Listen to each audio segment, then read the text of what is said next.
ఎప్పుడు ఒకేలా సొరకాయ కూర చేసి బోర్ కొట్టిందా? అయితే ఈరోజు పాలు పోసి ఒకసారి ఇలా చేసి చూడండి. కూర ఎంత టేస్టీగా వస్తుంది అంటే ఇంట్లో అస్సలు తినని వాళ్ళు కూడా ప్లేట్లు ఖాళీ చేసేస్తారు, మళ్ళీ చేయమంటారు. హలో అండి, వెల్కమ్ టు తాలింపు టేల్స్.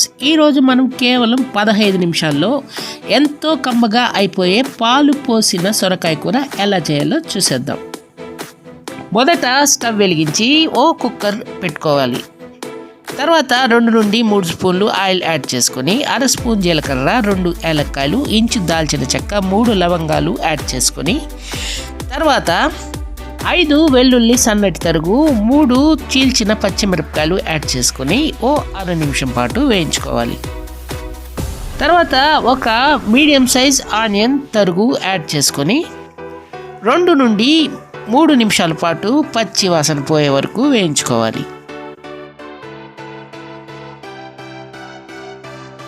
తర్వాత తోలు తీసుకున్న 1/2 కిలో సొరకాయ సన్నటి తరుగు, 2 టొమాటో సన్నటి తరుగు యాడ్ చేసుకొని 1 నిమిషం పాటు కలుపుకొని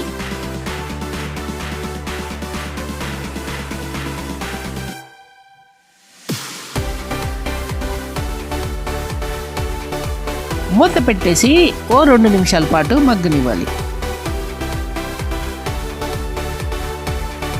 మగ్గిన తర్వాత మూత తీసుకొని ఒకసారి మొత్తం బాగా మిక్స్ చేసుకోవాలి.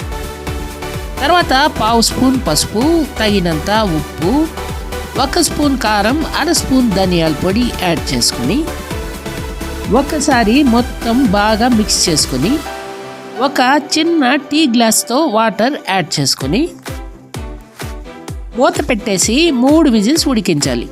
మరిన్ని ఇంట్రెస్టింగ్ రెసిపీస్ కోసం తాలింపు టేల్స్ యూట్యూబ్ ఛానల్ని సబ్స్క్రైబ్ చేసి బెల్ ఐకాన్ క్లిక్ చేసి ఆల్ పైన ట్యాప్ ఇవ్వండి.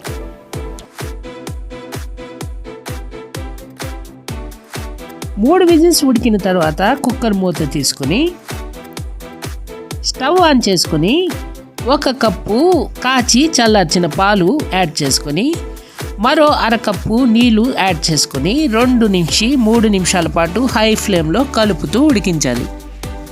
ఈ కర్రీ స్పెషల్గా చపాతీలోకైతే అత్యద్భుతంగా ఉంటుంది. ఇంకా ఇడ్లీ, దోశ, రైస్కి కూడా బాగుంటుంది.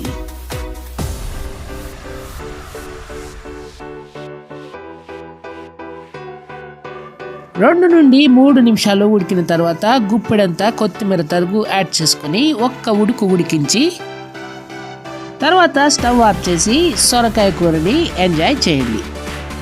సొరకాయ అంటే ఇష్టం లేని వాళ్ళు కూడా ఈ పద్ధతిలో ఒక్కసారి కర్రీ చేశారంటే మళ్ళీ చేయమంటారు.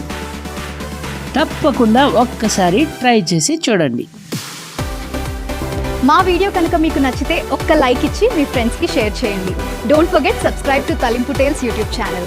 Thank you for watching.